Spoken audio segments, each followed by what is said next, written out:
To lessen pollution in our communities, we need to think differently about how our society powers transportation, and that's what this program is about.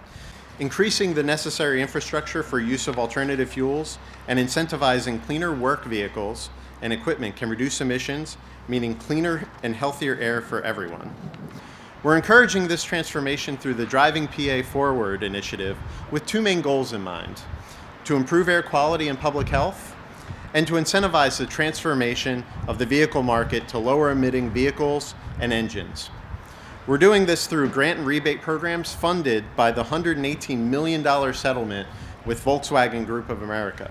To improve air quality and public health, we are focusing on vehicles where we can achieve the most overall reductions with the funding we have available.